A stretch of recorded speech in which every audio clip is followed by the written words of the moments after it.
Young Efrain wanted to be a lot of things. He wanted to do a lot of things all at once, which has not changed, funny enough, but I wanted to be a therapist, a comedian, a baseball player, a cab driver, and a barbershop, all within a week's schedule.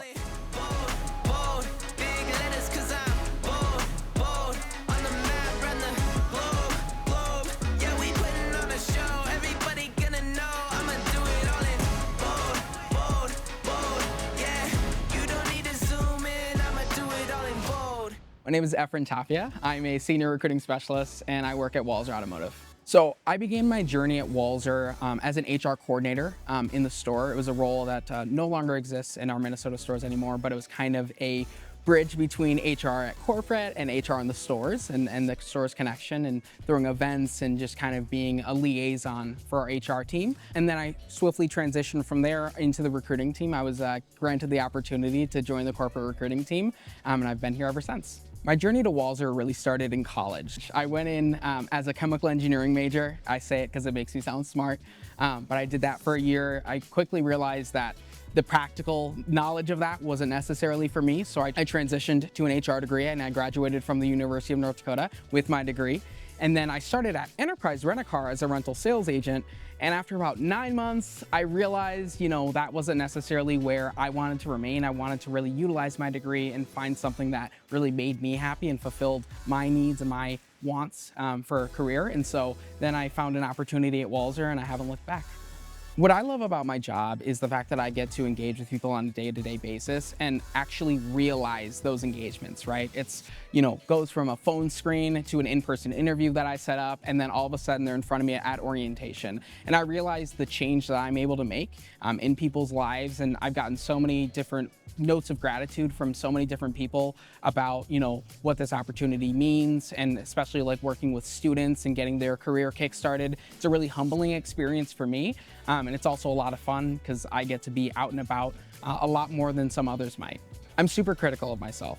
So a job well done for me is making sure that everyone was in communication the whole way through. Everyone is prepared for someone's day one. My world and at work revolves around recruiting. So making sure that the hiring manager knows when their hire started, they know when their background is cleared, and the hire themselves has received all the details to make sure that they know where they're going day one is really important to me. And that is what kind of defines a job well done to me. In a lot of ways, recruiting is sales. It's just instead of selling product, you're selling the company.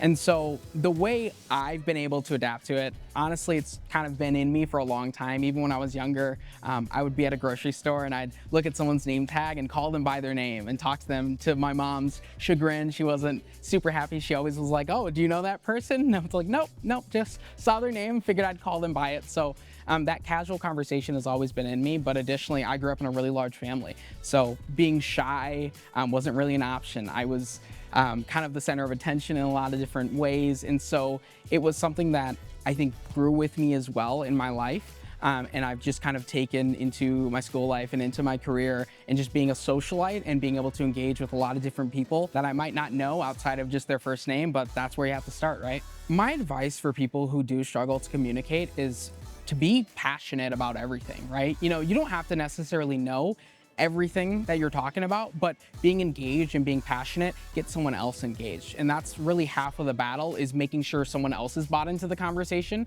And then once you get them to start talking, you can respond to that. But it's really that kind of 50-50 getting, that initial engagement from someone. It's kind of hard to artificially manufacture conversation between two people without having that person in front of you or across the line on a phone. So just when you get the chance to interact with people, be curious, be inquisitive, and really get the most that you can out of it.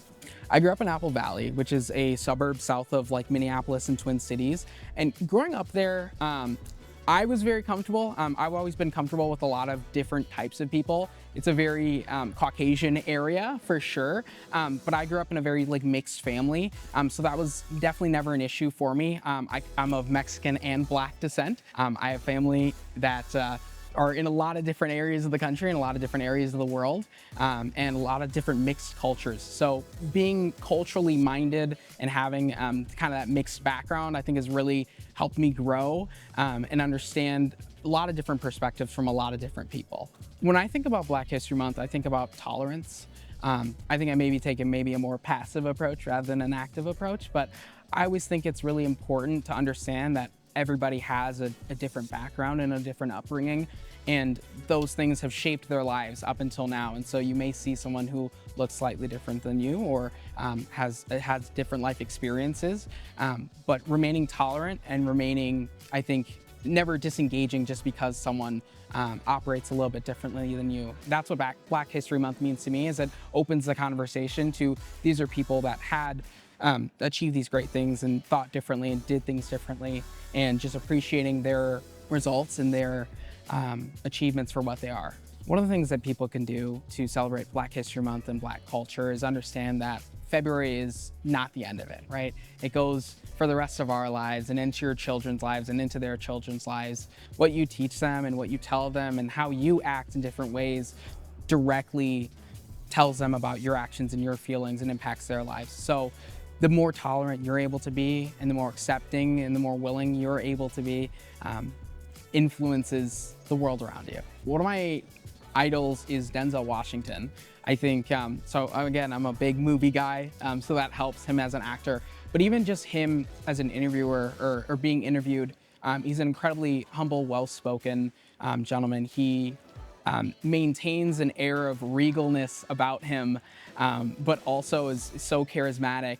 I just think he embodies kind of how I want to be perceived and how I want people to see me and how I want to come off. My top core value is dependability.